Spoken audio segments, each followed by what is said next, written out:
Le bonheur. Qu'est-ce que le bonheur? Tout le monde recherche le bonheur, mais chacun a sa définition du bonheur. Personnellement, je pense que c'est le fait de vivre tout simplement et de dire merci pour ce qu'on a. Et vous, qu'est-ce qui vous rend heureux? Combien vous rend heureux? Qui vous rend heureux? On en parle aujourd'hui dans Les Femmes d'ici. Définition du bonheur en 2021. À tout de suite.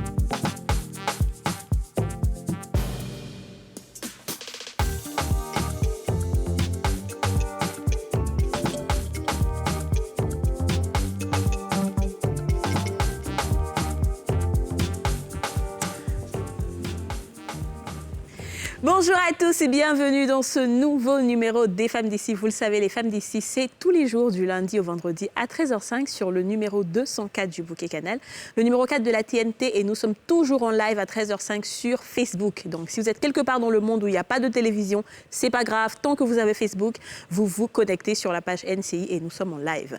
13h05, les Femmes d'ici prennent le pouvoir. Est-ce qu'il y a une femme qui peut être africaine, ivoirienne? Et je ne sais pas d'où. Et puis, on n'a pas les femmes d'ici. Non, il n'y a pas non. Il n'y a pas non. Il n'y a pas aucun. Il n'y a pas aucun. Et puis, qu'elles sont au Canada, aux États-Unis, C'est ça. en Belgique, en France. N'est-ce pas? Là, elle adore les femmes. D'ici, parce qu'on prend le pouvoir. Alors, les filles, on parle de bonheur aujourd'hui. C'est vrai que c'est très vaste. Ouais. Je trouve que c'est très vaste. Mais il faut en parler. Parce que souvent, on veut tellement le bonheur qu'on ne sait même pas qu'on a le bonheur devant nous. Tu vois, pour vous, à quoi se résume le bonheur en 2021 surtout? Ah oui. Parce que le bonheur de 1915 et puis le bonheur de 2021, c'est pas la même chose. Il n'y avait pas Facebook. En tout cas, vraiment. Moi, je pense que c'est pareil, mais tout dépend de l'état d'esprit de la personne. Le Ouais. bonheur est un état d'esprit pour moi. D'ailleurs, je suis en train de lire un livre sur le pouvoir du subconscient qui te dit que tout ce que tu penses vient à toi et C'est ça. t'attire. Ta vie d'aujourd'hui dépend de tes pensées d'hier. Donc, si tu veux vraiment le bonheur, tu l'attires à toi en étant positif, en se disant que tout le monde a des problèmes. Mais comment tu prends le problème? Tu le prends de la manière, genre le verre à moitié vide, ou tu le prends dans le verre à moitié plein? Et c'est ce qui définit l'état d'esprit d'une personne et qui fait que la personne est heureuse malgré les difficultés. Aurélie présidente. Yes. Dis-nous. Beaucoup de lectures, bravo, ma chérie. Merci, j'essaie. You know. Mauvaise, hein? On Elle est beaucoup essaye. On est fiers. On essaye. fiers de ta lecture. Oui, on est fiers de ça. S'il vous plaît. Alors moi, le bonheur, tout simplement, c'est de vivre déjà. Moi, je me dis que déjà, quand on a la vie, c'est vraiment une grosse chance, les filles, parce qu'il y a beaucoup de gens avec beaucoup d'ambition qui sont dans les cimetières aujourd'hui et qui n'ont pas pu accomplir ce pourquoi ils étaient venus sur Terre. Et aussi, moi, je me dis, quand on a la foi, quand on croit en Dieu, donc peu importe la religion, une bracket, on a toujours l'espoir, ce qu'on appelle en anglais de hope. Et mon fils, c'est mon bonheur. Ouais. Ma mère, c'est mon bonheur. Exactement. Mes frères et sœurs, c'est mon bonheur, mon père et ma famille. La famille, effectivement. Dis-nous, Alors, Didier. ça a été dit, et pour moi, le bonheur, c'est se vit au quotidien. Et le bonheur, c'est toutes les petites choses en fait, qui nous apportent de la satisfaction, qui permettent qui contribuent à notre épanouissement. Parce que pour moi, être heureux, c'est être épanoui, c'est être à l'aise avec qui on est, être à l'aise avec ce qu'on fait. Donc, on peut pas... pour moi, c'est une quête qui est perpétuelle. Ça veut dire qu'il n'y a pas un jour où on va dire aujourd'hui, je suis super heureuse et le lendemain, je suis super malheureuse. Il y a une balance à avoir. Ouais. Et il faut bien se dire qu'il y aura toujours des coups, on va toujours recevoir des coups, on va toujours avoir des difficultés, la vie n'est pas facile. Mais est-ce que ces difficultés-là, finalement, doivent nous empêcher de vivre et d'être heureux? Est-ce que, quand je regarde chez le voisin, j'estime que l'herbe est plus verte chez lui que chez moi, du coup, ça me plombe le moral? C'est vraiment comme Aurélie l'a dit, c'est un état d'esprit. Et pour être heureux, il faut vraiment être positif. Déjà, vice-présidente. Non. Jolie Molière. Molière, c'est ça. Dans Molière. Non, mais, moi, je suis totalement d'accord avec vous. Pour moi, déjà, le bonheur, comme je l'ai dit en intro, c'est le fait de vivre pleinement et de dire merci. Parce que la vie, le simple fait d'avoir le souffle de vie, c'est un bonheur. Le simple fait d'avoir la santé, mais surtout la santé, c'est un bonheur. Parce que quel que soit l'argent que tu as, si tu n'as pas la santé, c'est pas le bonheur, tu vois. Donc, le bonheur réside vraiment dans de petites choses. Mais c'est vrai qu'aujourd'hui, on a une société qui nous montre tellement de choses, qui nous renvoie tellement de choses qu'on pourrait avoir, qu'on devrait avoir apparemment, qui fait qu'on a tendance à dire qu'on n'est pas heureux. C'est vrai. Mais ça, c'est notre avis. Alors, nous sommes allés à la rencontre des populations de Yamoussoukro, parce que vous le savez, depuis hier, nous sommes à Yamoussoukro pour le micro-trottoir et on leur a demandé en quoi se résume le bonheur pour eux et on les écoute.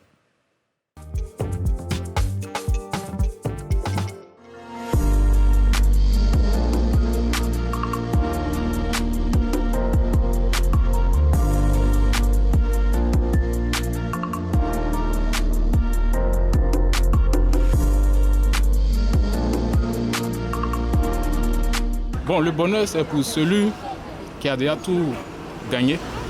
Et aussi, bon, oui, c'est ce que je vois. Hein. Celui qui a déjà tout gagné. Voilà, qui a déjà tout gagné dans sa vie. C'est ça le bonheur. Comment ça? Gagner quoi? L'argent? Gagner tout ce que l'homme peut avoir voilà, dans la vie. Avoir une voiture, une maison et la famille.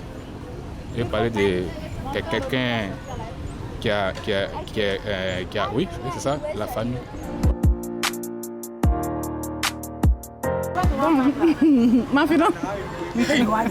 Comment tu définis le bonheur? Pour toi, le bonheur, c'est quoi? Je suis en joie, je suis en paix. T'as dit pour toi, le bonheur, c'est quoi? Comment tu définis le bonheur? Hein? Je suis occupée par Vous êtes occupé, d'accord. Le bonheur, on peut définir le bonheur comme étant toute chose qu'une personne a acquérie dans sa jeunesse jusqu'à sa mort et qui laisse un héritage conséquent à ses enfants. Bon, je peux dire c'est la joie du cœur, c'est ce que j'appelle le bonheur chez moi.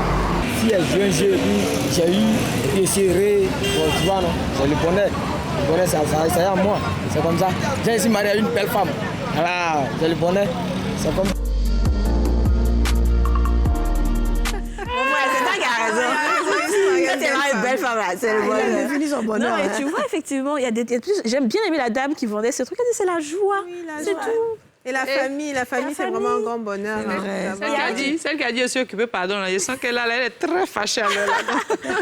Et il y a un autre qui avait dit, c'est quand tu as tout eu. Oui, quand tu as tout... Bon, je suis absolument pas d'accord. Ben bien oui, entendu, je pense que c'est relatif. parce que Tu peux avoir une voiture, une Est-ce maison qu'on et peut pas tout être heureux. Hein. Ah, c'est clair. Est-ce qu'on peut tout avoir? Ça, c'est la question. aussi. Alors, on va en parler avec nos invités que je vais appeler maintenant le docteur Serge Coucougnon, coach en développement personnel.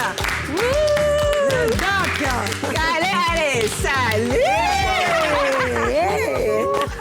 Bonjour docteur, ça va? Super bien, super bien. Bon, voilà, Et je toi, laisse comment t'installer. ça va? Ça va très bien, Comment merci. vous allez? Très bien.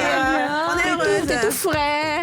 Oui, merci, T'es tout frais comme la fraîcheur de l'océan. J'essaie de faire comme vous. Oh, merci, Vous êtes toute belle. Merci Voilà. beaucoup. Alors, tu ne seras pas seule, tu seras avec Bienvenue Dodo Obro, qui est actrice.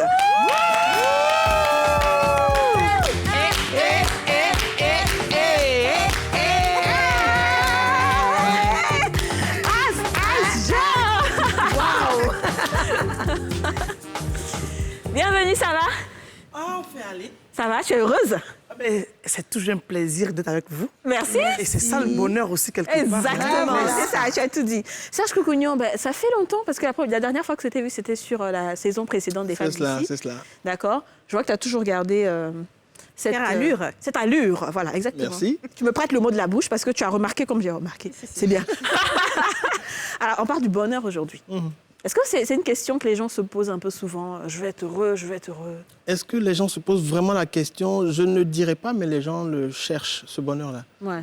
Voilà, dans la plupart de ce qu'on fait, toutes les actions qu'on pose, c'est le bonheur qu'on cherche. On cherche à être heureux, on cherche à expérimenter cet état d'être-là. Et tu penses qu'il n'y en a pas beaucoup qui l'expérimentent ou bien ils ne savent pas qu'ils sont heureux? Je ne dirais pas parce que je n'ai pas fait de statistiques globales, mais je peux dire qu'il y a quand même des gens qui vivent le bonheur, qui se sentent heureux. Et puis, c'est une notion tellement subjective qu'on ne peut pas être de l'extérieur et puis estimer que cette personne-là, non, toi, tu n'es pas heureux. D'accord. Voilà. On Ok. ne peut pas le dire. C'est chacun qui fait son expérience de l'intérieur. Mais on rencontre des gens qui sont en quête de bonheur, qui estiment ne pas être suffisamment heureux. Et il y en a d'autres qui vivent et qui se sentent bien, qui sont heureux. Et tout à l'heure, on va essayer de développer un peu pour voir quels sont les indices qui pourraient ça. aider des personnes à se sentir heureuses. Bienvenue. Kadi, t'es heureuse, toi. T'as un mari, t'as une maison. C'est pas ce que le monsieur a dit à la télé. Là. Hey, il dit si tu as tout. C'est pas maison. Dis-nous, Et dis-nous. c'est de pas d'ailleurs. Voilà, c'est ça. On dit merci à Dieu. Ouais. Pour moi, le bonheur, c'est d'abord, en tant que chrétienne, croyante et pratiquante, de croire en Dieu surtout. Amen. Et puis d'avoir la santé, la vie, de t'entourer de personnes qu'on aime.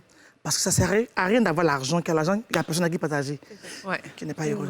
C'est Donc, ça. être entouré de ceux qu'on aime et puis, bon, être en bonne santé surtout. Totalement. C'est clair. Alors moi, ce que je voulais vous demander justement, c'est que malheureusement, il y a des personnes, hein, qu'on se le dise, qui sont, comme on l'a dit, malheureuses. Il y en a même qui sont au bord de la dépression, presque au bord du suicide.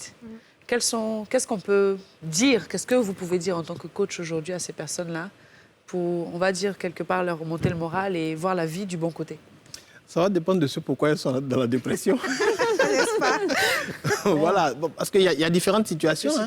Les gens peuvent vivre diverses situations en rapport avec un décès, la perte d'un proche, la perte d'un emploi, ça peut être une situation de rupture, tout ça. Donc tout va dépendre de la situation qui est en face. Donc en fonction de ce que la personne traverse, il y a des mots qui pourraient être plus adaptés. Qui pourraient accompagner. Voilà, qui pourraient accompagner. Donc si on doit te demander la définition aujourd'hui du bonheur, qu'est-ce que tu dirais? Alors, pour moi, le bonheur, je vais orienter ma définition sur deux choses. Premièrement, l'état de satisfaction intérieure. Et deuxièmement, la durée de cet état-là. Parce qu'on peut dire que je suis heureux parce que j'ai eu de l'argent, mais c'est pour combien de temps ce sentiment qu'on a? Est-ce que ce sentiment, il est durable? Cet état d'être, il est durable. Voilà pourquoi j'associe ces deux notions-là, état de satisfaction intérieure sur la durée. C'est ces deux éléments qui vont nous permettre d'apprécier une personne, de dire que je suis véritablement heureux dans ma vie. Ou dans... Mais sachant que lorsqu'on a quelque chose, lorsqu'on atteint un objectif, on a tout de suite un autre objectif plus grand que celui qu'on avait. C'est ça. Comment est-ce qu'on finalement on peut être heureux, sachant qu'on est tout le temps en train de chercher soit avoir plus d'argent, avoir plus de maisons, plus de voitures, plus de matériel? Ça me ramène à une réflexion. Vous voyez, dans une journée, il y a 24 heures. Et on dort un certain temps. Et on est actif pendant un certain temps. Pendant le temps où on est actif, si on regarde la majorité de notre temps d'éveil, c'est fait de quoi? Dans quel état est-ce qu'on se retrouve? Est-ce qu'on peut faire une proportion du moment du nombre d'heures pendant lequel on se sent bien, on se sent en paix, on se sent détendu? Est-ce que ce temps-là, il est important? Contrairement au moment où on se sent frustré, on se sent amer, on se sent irrité. C'est là qu'on peut quantifier en quelque sorte notre niveau de bonheur. Bien évidemment, quelqu'un peut se sentir dans cet état-là et puis avoir des aspirations. Ça n'enlève rien au bonheur qu'il ressent déjà. Voilà. Donc, on a déjà des choses qui sont existantes, pour lesquelles on est reconnaissant, qu'on apprécie, mais ça ne nous empêche pas de vouloir une amélioration. Voilà, oui. Est-ce que le bonheur aussi ne serait pas lié aussi à la religion? Parce que des fois, quand on se sent malheureux ou malheureuse, qu'on a une situation assez difficile, on est en pleurs, c'est vrai que bon, on peut avoir des gens autour de nous qui peuvent nous remonter le moral. Mais dès qu'on se retrouve à l'église ou la mosquée, entre griffes, on a toujours ce petit truc en plus qui nous rend zen et qui fait qu'on a déposé nos fardeaux, on a l'impression que tout est réglé et on a cet espoir qui renaît quand on ressort de là. On se dit, ouh, je sais que... certains diront, j'ai laissé tout sous le pied de Marie, d'autres dans la main du Seigneur, d'autres Allah va faire. Bon, est-ce que aussi la religion n'a pas son rôle en fait dans le bonheur d'une personne? Ben, on est dans un pays qui est majoritairement constitué de croyants. Hein. Plus de 80% de la population croit soit musulmane ou soit chrétienne. Donc la religion a son rôle. Et d'ailleurs, je dirais même que la spiritualité a son rôle. Voilà. C'est vraiment fondamental. Bienvenue le disait tout à l'heure. Donc on ne peut pas parler de notion de bonheur en excluant la spiritualité. Non, ça ne peut pas se faire. Il faut mettre la spiritualité à sa place. Et dans ma conception des choses, une personne qui aspire à vivre une vie terrestre épanouie ne peut pas se départir du volet spirituel ou alors ne peut pas négliger sa spiritualité. C'est une entorse même à son bien-être. Très bien dit. Parce que moi, je me demandais à Bienvenue. Bienvenue, est-ce que tu penses qu'une personne peut faire le bonheur d'une autre? Toi, est-ce qu'une personne a fait ton bonheur? Une personne, non. Je ne pense pas. Je pense qu'une personne peut contribuer au bonheur de l'autre. Comme on dit, c'est l'homme qui fait l'homme. Mais dire qu'une personne va contribuer, non. C'est Dieu qui fait grâce à tout le monde. Et c'est lui qui met les personnes, les ressources devant nous pour nous aider dans toutes choses, soit... Ça dépend dans quelle situation on se trouve en ce moment-là. Soit c'est pour nous aider, pour accomplir quelque chose de bien précis à un moment donné. Et après ça, bon, la personne s'en va, n'a plus rien à faire dans ta vie. Bon, c'est juste un rôle que chacun joue. C'est comme une pièce, chacun vient son rôle, puis s'en va. Une personne qui a par exemple été, une personne qui a carrément été, toute la fois dernière, tu nous as raconté ton histoire hein, de maman célibataire où tu étais carrément abattue et tout. Après, tu rencontres un homme. Est-ce que ça, ce n'est pas le bonheur? C'est ça qui a échappé. Voilà. Oui. Mais c'est vrai qu'à un moment donné, on a besoin toujours d'un homme pour nous soutenir. Ça contribue au bonheur. Mais ce qui fait plus le bonheur, c'est l'argent. Excusez-moi. L'argent contribue grandement au bonheur. La question oui, parce que moi, comme je disais que je suis chrétienne, même la Bible dit l'argent répond à tout. Si c'est écrit dans la Bible, c'est que c'est la Bible dit qu'elle répond à tout. Oui, c'est écrit dans la Bible. L'argent répond à tout. Waouh, c'est bien ça. Ben oui. C'est bon à savoir. Il est également dit dans ce passage que le vin rend le cœur joyeux. Moi, je voudrais... D'accord, dis-nous. Le vin aussi. Il est également dit dans ce passage que le vin rend le cœur joyeux. Oui. Ah oui, d'accord. Ok, dans le même passage. C'est relatif aussi, tout ça. Justement, voilà, donc il ne faudrait pas prendre ça pour dire l'argent répond à tout, donc je cherche absolument l'argent pour tout. Pas du tout. Est-ce que justement l'argent fait le bonheur? L'argent participe. Je dirais que l'argent participe au bonheur. Elle a dit largement. L'argent est un révélateur de qui on est. L'argent permet d'amplifier notre personnalité. Il permet de révéler, de faire plus de bien, de gagner du temps, d'aller plus vite, de faire davantage de bien aux gens autour de nous, de vivre une vie confortable. Donc l'argent a son importance. Cependant, on peut remarquer qu'il y a des gens qui ont des fortunes, mais qui ne se sentent pas heureux. C'est ça? Ça dépend de comment ils ont acquis les fortunes. Non, pas nécessairement. Pas nécessairement. Je vais vous parler d'une étude, par exemple. Bienvenue, tu n'oublies pas ce que tu es en train de dire tout à l'heure, tu vas revenir dessus. Je vais vous parler d'une étude qui a été faite par l'université de Harvard, qui a duré plus de 75 ans. Et pendant près de 75 ans, ils ont étudié les comportements de près de 718 personnes qu'ils ont pris dans les rues de Londres, dans les quartiers pauvres et dans les quartiers huppés. Donc ces jeunes-là ont été suivis, examens médicaux à l'appui, échanges avec les proches, même quand ces personnes décédaient, on faisait les autopsies pour comprendre qu'est-ce qui faisait qu'un homme vivait longtemps heureux. Oui. Et vous savez ce qui a été découvert? C'est que ce n'était même pas l'argent que la personne gagnait qui faisait qu'elle vivait longtemps et heureuse. Ce n'était pas sa position sociale, mais ça se résumait à une chose essentielle, ses relations. C'est ce que je... De bonnes relations. D'abord, avoir des relations avec les autres. Parce que la solitude tue littéralement. Donc, ce sont ses amis, le travail. Tout à fait. Donc, avoir des relations. Deuxièmement, la qualité de ces relations-là. Tout à fait. Quand on a des relations où on se sent soutenu, on se sent compris, on se sent aimé, on sent que notre présence compte, ça ouvre ça crée un bien-être qui favorise la santé, qui permet aux gens de vivre longtemps et en bonne santé. Donc, vous voyez que l'argent a son importance, oui, mais il faut mettre les choses en juste perspective pour réaliser que les relations, c'est vraiment une grande richesse. On va laisser bienvenue de Baptiste Béasna. Tu disais que ça dépend de comment ils ont acquis l'argent. Ça dépend de comment on gagne cet argent. Si tu as passé ton temps à brimer des gens ou à voler des gens pour avoir de l'argent, c'est évident que tu ne seras pas heureux. Mais quand tu as travaillé, tu as mérité cet argent-là et c'est un salaire que tu as gagné à la sueur de ton front. Quand tu en profites, tu es heureux, tu es tranquille. Parce qu'avoir de l'argent puis être malheureux, c'est qu'il y a quelque chose qui ne va pas. Non, justement, l'argent qui se suicide, par exemple, se suicide alors qu'ils sont riches. Il y a un problème. D'accord. Alors moi, mon avis sur ce point-là, on va argent et puis couple. Moi, j'estime que quand on a un homme, quand on a une femme, quand on a un homme, qu'il ait de l'argent ou pas, si cet homme-là vous aime, vous respecte, vous chérit, je vous assure que les filles, vous êtes la plus heureuse. Mais il y a des femmes qui sortent avec des hommes qui ont beaucoup d'argent, et puis ces hommes ont bien gagné leur argent, mais elles ne sont pas heureuses dans leur foyer. Moi, je vous assure que souvent même, les gens qui ont trop d'argent, ils se méfient. Et ils sont malheureux parce qu'ils ne savent pas quand les gens s'approchent d'eux en termes d'amitié, même souvent la famille, même souvent la femme. Ce n'est même pas même pour les rendre heureux, mais bien au contraire, ils se disent que c'est pas intérêt. Mais quand vous allez dans nos quartiers, vous allez voir, les gens sont dehors, les enfants jouent au ballon, les gens sont heureux. Parce que comme disait le coach, c'est le quotidien qui rend heureux. Mais c'est pas forcément l'argent. J'irai même plus loin en disant, et ça revient à ce que je disais au départ, c'est que tu peux être riche, et comme tu as dit, et malheureux, mais c'est que cette personne-là, elle n'a pas forcément été foncièrement mauvaise dès le départ. C'est peut-être une succession de choses dans sa vie qui ont fait qu'elle est devenue comme ça.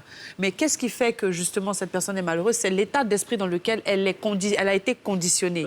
Qu'est-ce qu'il faut faire justement à ce niveau-là? C'est reconditionner son esprit, repositionner sa manière de penser pour voir les choses d'une autre manière, de telle sorte à ce qu'on puisse être heureux. Parce que quand on est heureux soi-même, on rend heureux les autres qui sont autour de soi.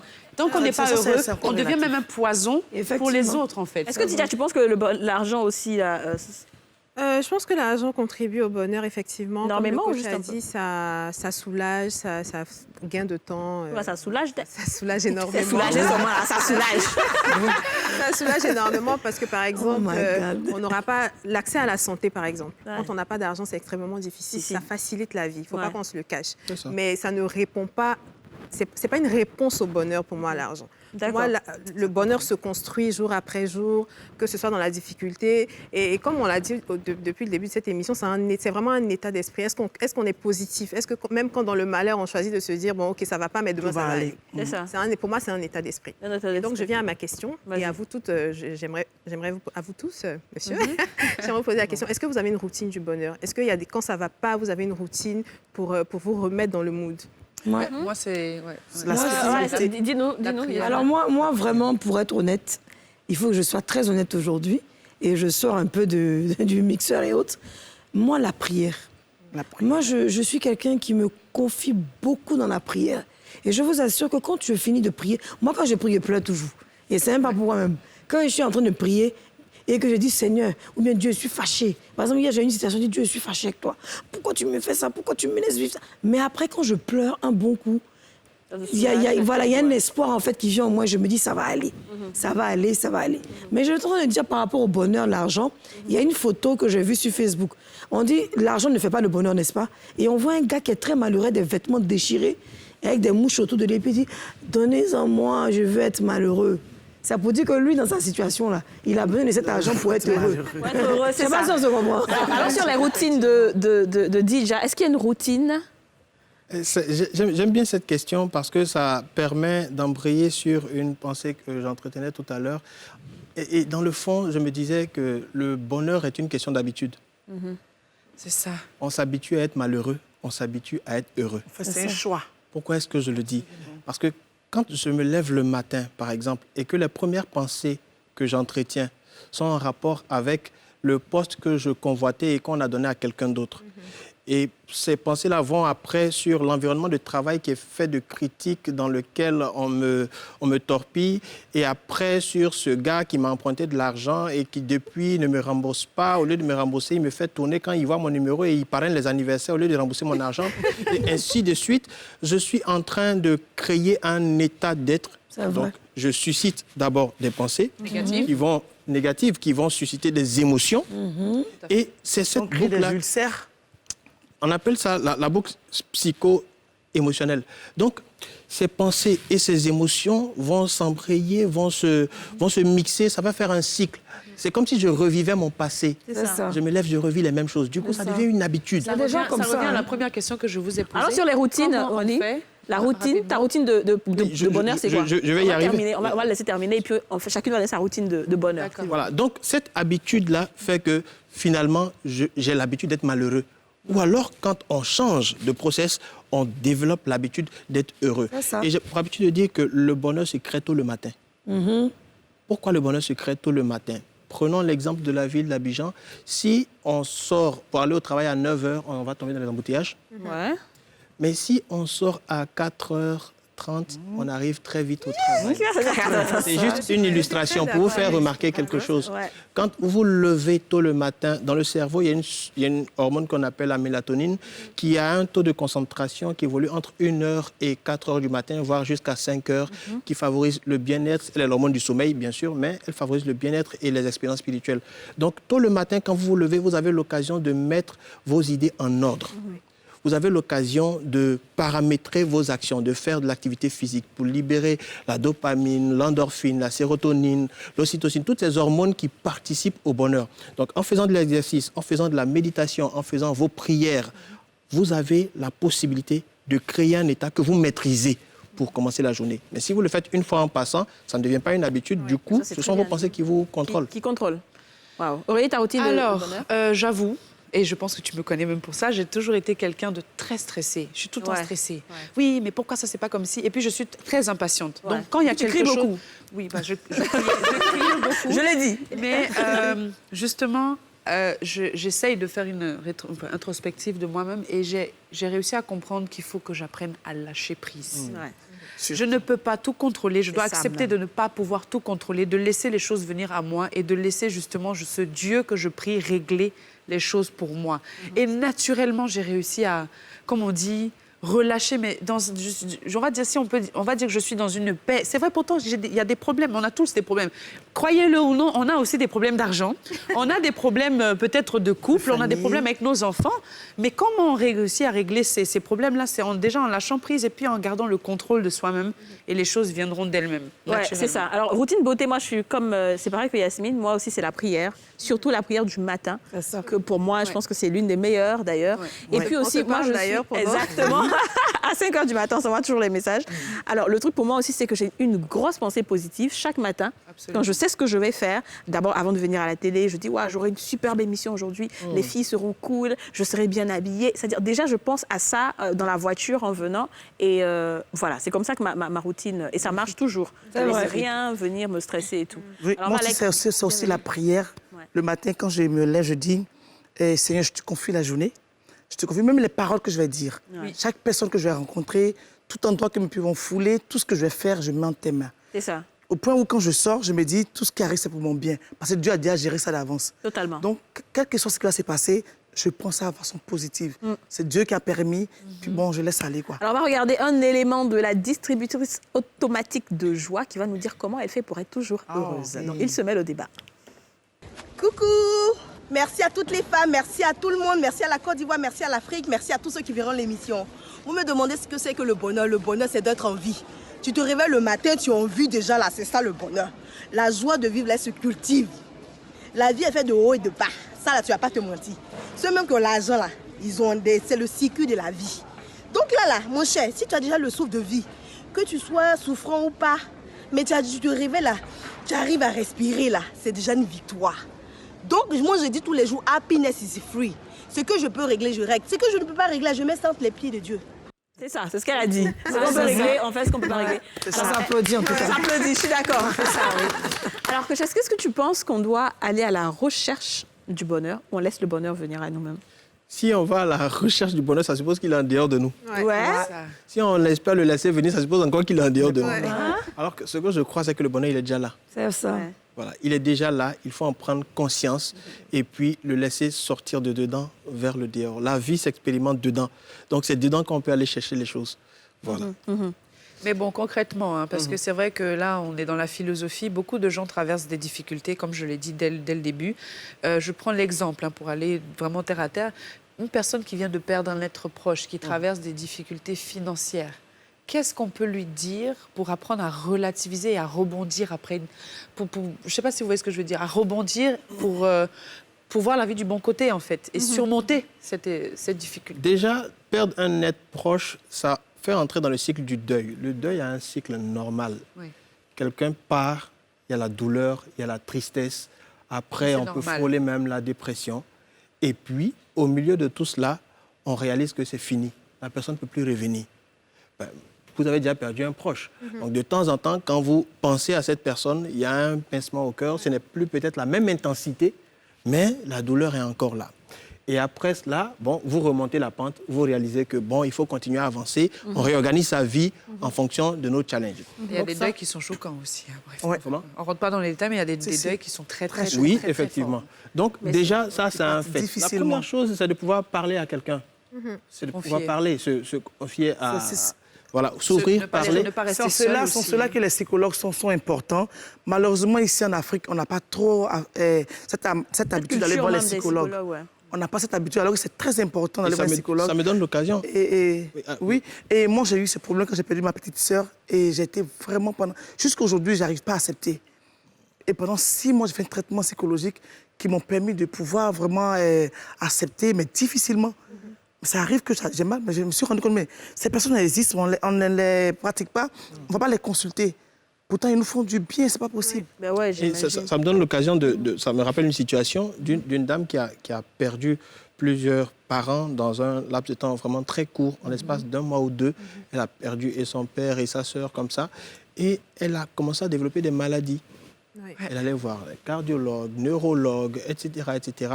Et puis, quelqu'un lui a parlé de moi sur les réseaux sociaux. Bon, c'est vrai, je suis médecin aussi, hein, donc on s'est retrouvés à l'hôpital et puis avec la casquette de coach, je l'ai écouté. Et j'ai finalement mis le doigt sur la douleur qu'elle traversait, qu'elle n'avait pas réussi à surmonter. Et c'est justement parce que le corps réagit à tout ce qui se passe à l'intérieur. C'est ça. Donc comme le corps réagit, elle a développé plusieurs symptômes. On prescrivait les médicaments ça et là, mais on n'avait pas réglé le problème du deuil qui n'était pas fait. Voilà, ayant mis le doigt dessus, même en consultation, elle a pleuré abondamment. Elle s'est lâchée complètement. Elle s'est lâchée. Très important. Pleurer, ça fait du bien. Quelques temps après, elle écrivait pour dire que ça va mieux. Super. Voilà, ça va mieux. Justement, donc, il y a cet accompagnement-là, pouvoir s'ouvrir à des professionnels, à des personnes qui s'y connaissent, qui peuvent nous aider, ou des gens qui ont déjà vécu ces situations et qui s'en sont sortis. Et à côté de cela, vous avez parlé de difficultés financières. Voilà, bien évidemment, gagner de l'argent, ça s'apprend. Justement, parlant de ça, on va aller voir, parce qu'on est en 2021, et ce qu'on dit, c'est vrai, c'est bien, mais on a une jeunesse aujourd'hui qui est à fond sur les réseaux sociaux, les réseaux sociaux aujourd'hui, c'est un nouveau monde, ça nous renvoie un dictat de bonheur, plus ou moins, et Dija va nous en parler dans sa rubrique Convainc-moi. Est-ce que les gens sur les réseaux sociaux sont aussi heureux qu'ils le font croire? Dija, dis-nous.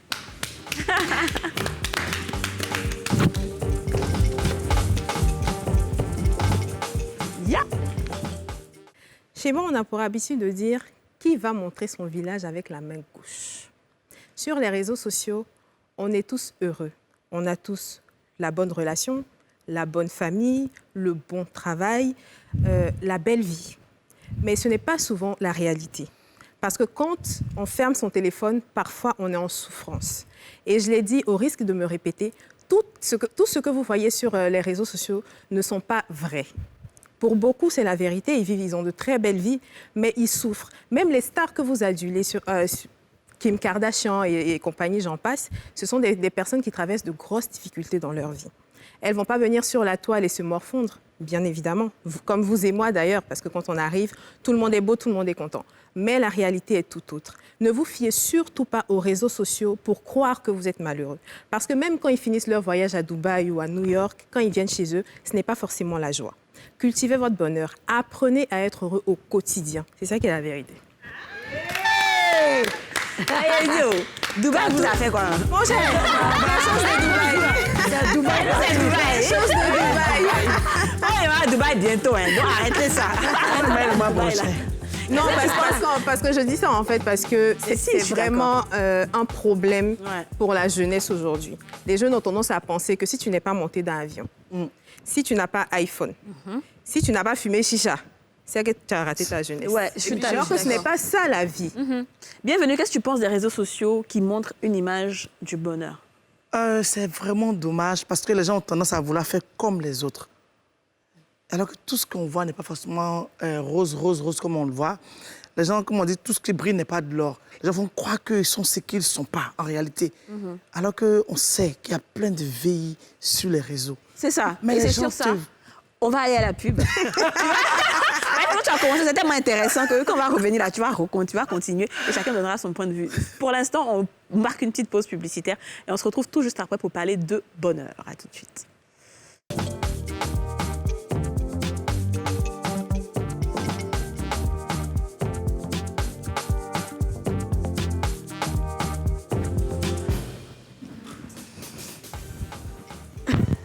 De retour sur le plateau des femmes d'ici. Aujourd'hui, on parle de bonheur. En quoi se résume le bonheur en 2021? Et nous sommes avec le docteur Serge Coucougnon, qui est coach en développement personnel. Il est accompagné de Bienvenue Obro Dodo, actrice. Et avant de partir en pub, on parlait du bonheur, mais surtout du bonheur des réseaux sociaux. Des gens Les VI, là. Les VI sur les réseaux sociaux. Vous savez, c'est bizarre, mais l'émission de jeudi ne m'appelle pas. Il y a trop de sérieux, le docteur qui est là. Ouais, parce que c'est quoi cette manière? Le bonheur, c'est se lâcher. C'est se lâcher, c'est être vraiment... Voilà. Et donc, on est sur les réseaux, on fait croire que tout va bien. Alors qu'il va partir prêter l'habit de quelqu'un, il va venir faire photo. Là, c'est même peut-être dans les studios avant, là. On fait un truc, il y a Paris, il est là, il fait photo, je suis à Paris. Il n'est pas à Paris. Il est à Brahma à côté quelque part là-bas. Est-ce que tu conseilles un peu tes enfants qui sont des adolescents sur comment est-ce qu'il faut accueillir toutes les informations qu'ils voient sur les réseaux sociaux? Ces gens-là, eux-mêmes me connaissent plus que moi. Donc j'allais les conseiller. Je ne peux rien leur dire. C'est peut-être ma petite fille qui est en train de grandir. Elle, je peux parler, peut-être qu'elle va devenir grande. Ouais. Mais franchement, les réseaux sociaux aujourd'hui ont gâté notre jeunesse, il faut le dire. Même les foyers, les couples, les gens veulent vivre en fonction des autres. Je te dis, ils vont croire que dans leur couple, tout est rose. Exactement. Alors qu'ils ont fini de parler, ils vont pleurer après chez eux. Nous, tous dans notre foyer, on a des problèmes. Personne n'est rose. Moi, me dit, non, mon mari, il est bien. Mais il y a des moments où on se clash. C'est ça, mais tu vas pas venir exposer sur les réseaux sociaux, bien sûr. Oui, mais ils vont croire que tout va bien. C'est ça. Les réseaux sociaux, c'est pas du tout la réalité. Non. On doit se dire la vérité, les filles. C'est vraiment un peu de la réalité. Parce qu'aujourd'hui, c'est quoi? Tu es bien habillé, tu fais une photo, tu mets sur les réseaux sociaux, ça y est, ta vie est belle, t'as une belle gueule, ça se dit pas, mais bon, ouais, t'as une belle gueule, t'es belle, ou bien t'es beau, ça y est. Non, c'est même pas vrai. Moi, ce qui m'agace même sur les réseaux, je sais pas si je peux le dire, c'est Snap. Moi, j'ai des petites copines, des amies à moi, qui passent leur vie sur Snap.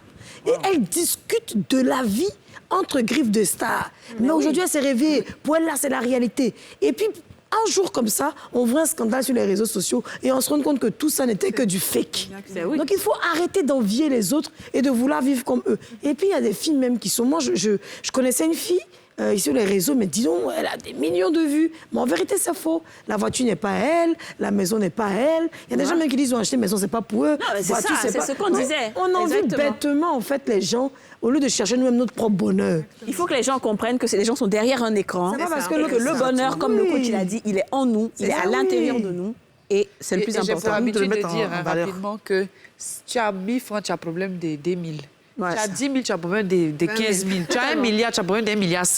Donc, arrêtez ça. Ça va conditionner ton subconscient aussi. Hein. Non, ça va conditionner ton subconscient. Mais je préfère avoir des problèmes d'1 milliard que vraiment de...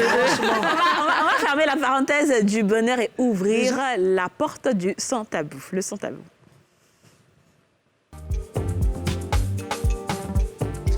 Alors, coach, le sans tabou, c'est l'argent, on se dit les vérités même.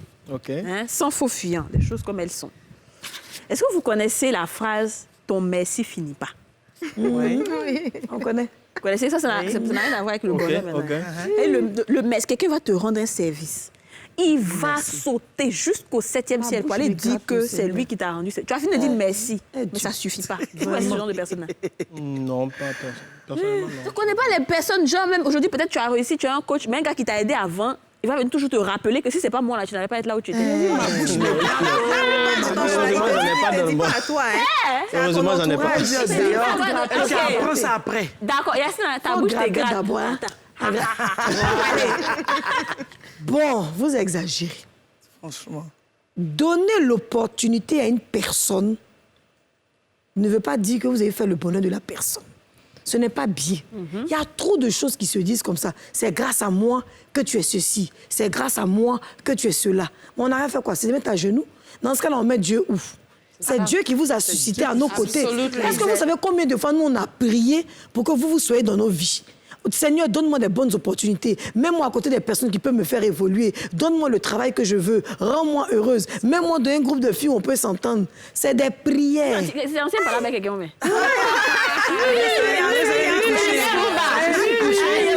C'est un bas, il faut dire. Une fois qu'on a fini de dire merci, souffrez que Dieu permette qu'on puisse évoluer. Totalement. Alors, je suis d'accord, Yacine, la présidente. Non, en fait, dis-nous bienvenue. Bon, en fait, quand quelqu'un vient dans ta vie, c'est pour quelque chose de bien précis. Quand il finit de jouer son rôle, il s'en va. faut accepter que tu as joué un rôle dans la vie de la personne, c'est fini, tu es parti. C'est Dieu qui a permis cela. Mais laisse la personne évoluer. Laisse-la continuer à vivre. Parce que sinon, après, c'est de l'orgueil. Dieu qui prend la place de Dieu. Il était dit. C'est pas possible. Non. C'est ça.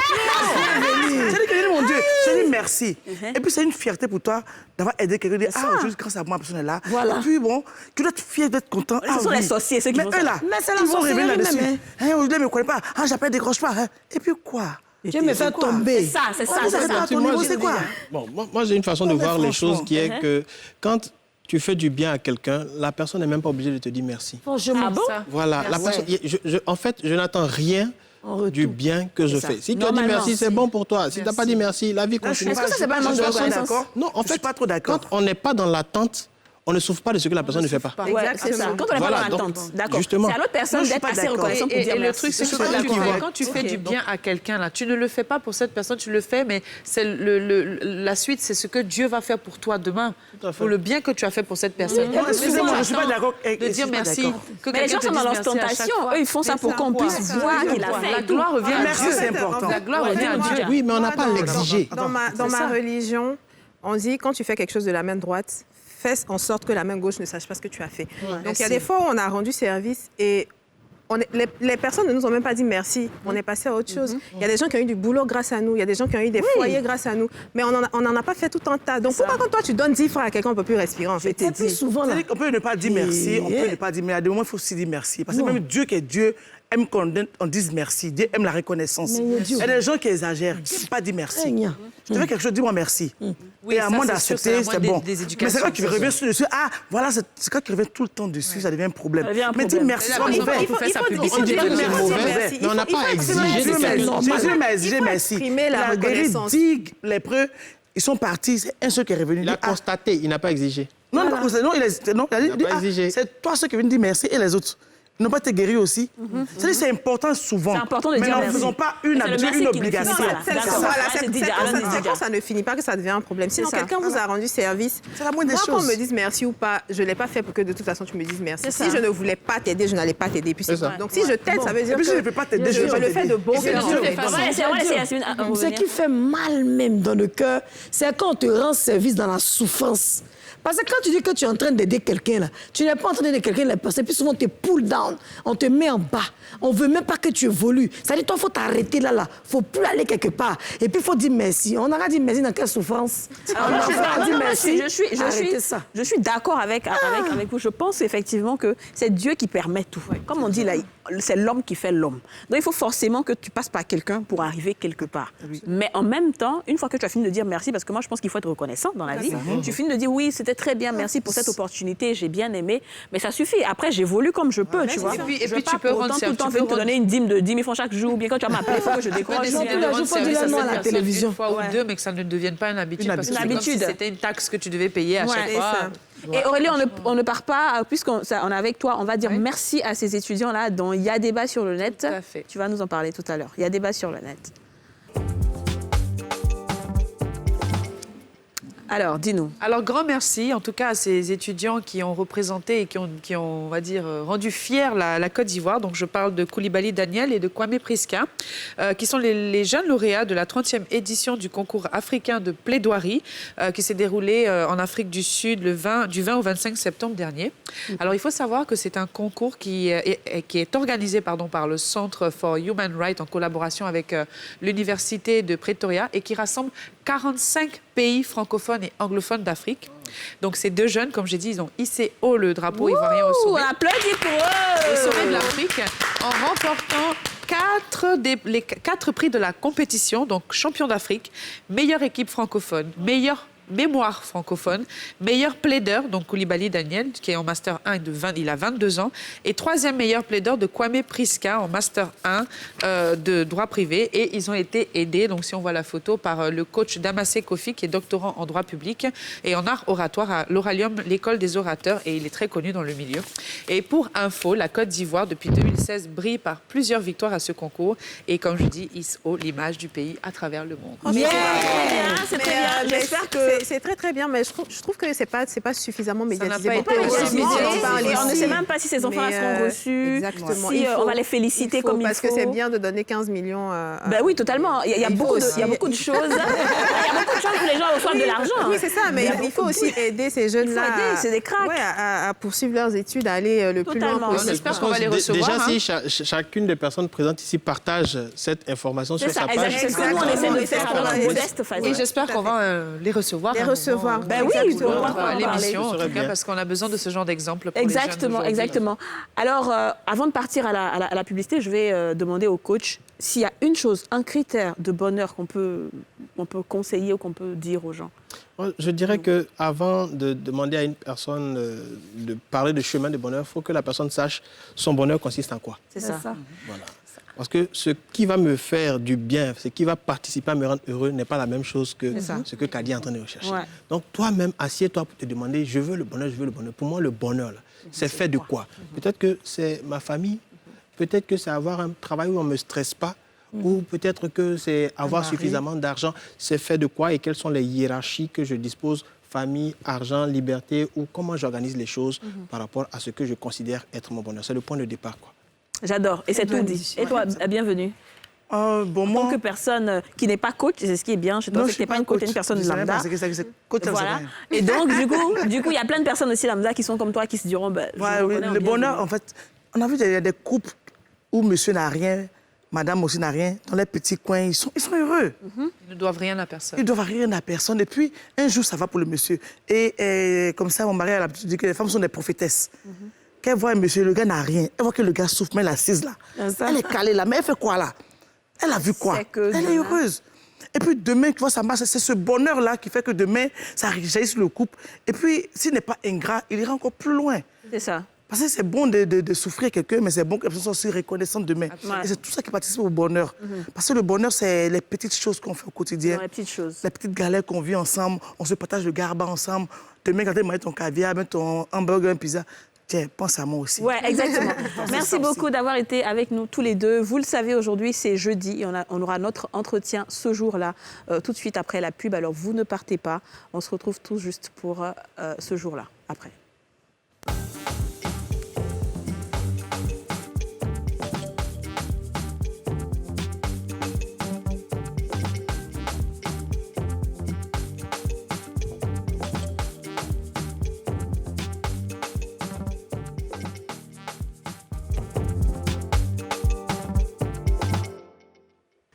Sa vie a basculé ce jour-là, quand Aline l'a quittée.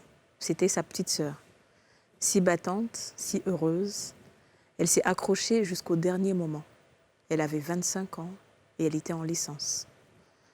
Elle était rongée d'un cancer depuis une dizaine d'années plus tôt. Il a accepté de nous raconter ce qui s'est passé ce jour-là. Bonjour Alain. Bonjour Touré. Comment ça va? Oh, bien. Ça va bien. Ouais, ça va. Alors tu es le frère de Aline? Oui, le grand frère d'Aline. Okay. Il vient juste après moi. Okay. Et Aline est ta petite sœur chérie? Oui, ma petite sœur chérie. Elle était presque tout pour moi. C'est elle qu'on voit sur la photo? Oui, c'est Aline qu'on voit. Elle était tout pour moi, puisque dans son parcours scolaire, quand même, elle parlait tout le temps de son grand frère à ses camarades, à ses amis. Donc, j'étais comme une sorte de star auprès de ses amis. Ouais. Elle aimait tellement parler de son grand frère. Et puis, surtout que moi-même, je jouais, je pratiquais un peu le foot. Donc, tout le temps en train de raconter, parler de son grand frère. Voilà, donc, et comment son mal a commencé? Il faut dire que ça a commencé par des douleurs au niveau du ventre. Voilà, et elle se plaignait tout le temps de douleur, et elle faisait souvent la fièvre, mais elle mettait ça sur une sorte de maladie qu'on appelle l'hémorroïde. D'accord. Voilà, donc, puisqu'elle avait des douleurs, elle avait du mal à la selle et autres, donc elle se disait qu'elle souffrait d'hémorroïdes, mais nous, on ne savait rien, jusqu'à ce qu'à un moment, elle puisse me trouver à Oumé parce que ça n'allait pas. En ce moment, moi, j'enseignais à Oumé. Donc, à l'intérieur du pays. Ouais. Voilà. Donc, quand elle est venue, elle a dû faire un traitement. Un traitement traditionnel? Non, pas traditionnel. Nous sommes allés à l'hôpital. Voilà. Et on a fait un traitement, mais en son temps, il n'y avait pas de structures réelles qui pouvaient nous aider ou bien une orientation qu'on pouvait avoir pour dire que, bon, voilà de quoi elle souffre. D'accord. On Et a fait des analyses. qu'est-ce que vous pensiez qu'elle souffrait de quoi? Oh, bon, puisqu'on se disait que c'était de l'hémorroïde qu'elle souffrait, et on se disait que bon, peut-être que ça devait être un palu ou bien une fatigue générale, puisque elle-même elle disait non, je suis malade, mais je chauffe. Est-ce que c'est pas un palu et autres? Ça, c'est la première chose. Nous-mêmes, on se fait un diagnostic déjà. Voilà, donc elle l'a dit. Et après, j'ai dit, bon, mais tiens, viens. Et quand on est allé à l'hôpital, il y a eu quelques analyses. Évidemment, il y avait un palu qu'on traitait. Et puis, bon, le médecin a dû accompagner ça d'un autre traitement parce qu'elle se plaignait de douleurs et autres. D'accord. Et à quel moment il y a eu le diagnostic Mais c'est qu'après, moi, je suis rentré sur Abidjan. Et elle aussi, elle est revenue avant moi. Bon, elle était à Beauville. Et une fois, je vais au travail. À mon retour, je rencontre ma petite sœur et ma mère et avec l'une de mes cousines à la maison chez moi. Elle dit, mais qu'est-ce qui se passe et autres? Elle me dit, ah, mais ta petite sœur, ça ne va pas. Elle dit, mais qu'est-ce qu'il y a? On va à une clinique d'abord. Elle avait quel âge? Déjà, elle avait les 25 déjà. Hein. OK. Voilà. Donc, on va être... Donc, imaginez peut-être 10 ans ou 12 ans après. OK. Voilà, puisqu'au départ, on ne savait pas. Voilà, il y a 10 ans de cela qu'elle traînait ce mal. Elle traînait ce mal-là. Voilà, donc ça allait un peu. Après, c'était comme ça. Donc, on allait voir à la clinique, le médecin, il a vu, il dit, bon, tiens, je pense que le préalable, il faut dériver d'abord les selles parce qu'elle n'arrivait plus à aller à la selle. Voilà, elle n'arrivait plus à aller à la selle. Et ça, c'était vraiment le problème qu'il fallait régler. Voilà, rendre normal la personne en l'aidant à aller à la selle convenablement. Donc, le médecin nous évacue à l'hôpital d'Abobo, on voit un chirurgien et le chirurgien est fini. Mais moi, il y avait quelque chose quand même qui m'embêtait. Voilà. Lorsque je vois le médecin, il me dit non, l'autre a demandé à ce qu'on dérive les selles et autres. Ça me fatiguait un peu cette expression-là. Donc, je suis allé voir le chirurgien qui a fait ce jour-là l'intervention. Je lui ai dit, mais tiens, nous sommes entre nous jeunes, parle-moi sincèrement. Il dit, bon, assieds-toi dans mon bureau. Donc, c'est là qu'il m'a raconté maintenant l'histoire. Il m'a dit non, lorsqu'il était en train il a fait la chirurgie pour dériver les selles, il fait le constat qu'il y a des couches qui ne sont pas habituelles dans son ventre. Il dit, mais ça veut dire quoi? Donc, il dit non, il y a des masses comme ça, des cellules, donc des tumeurs dans le ventre. Et quand il me dit, je dis, qu'est-ce que vous voulez me dire? Il me dit non, qu'elle souffre d'un cancer. Donc je suis resté pantois. Je suis resté dans son bureau pendant... C'est comme si je vivais la chose encore aujourd'hui. Je suis resté dans son bureau pendant 1 minute. Il a baissé la tête. Je l'ai regardé, je lui ai posé une seule question. Donc, ma petite sœur va mourir. Le médecin m'a dit, faisons le constat ensemble. Et comment Aline a pris ce Elle n'était pas là. Est-ce que vous lui avez dit après? Je ne lui ai pas dit. Donc, quand on a fini l'hospitalisation pendant 3 jours, on est rentré à la maison, puisque moi, j'habitais Yopougon. Ma mère était là, ma petite sœur très souffrante. Pendant 1 semaine, j'avais plus le moral. Ouais. Parce que c'était comme si c'était un coup qu'on me donnait à la tête. Pour moi, je ne pouvais vraiment pas imaginer que ma sœur souffrait d'un cancer. Ouais. Et le cancer était égal à la mort directement. Donc j'avais cette image-là.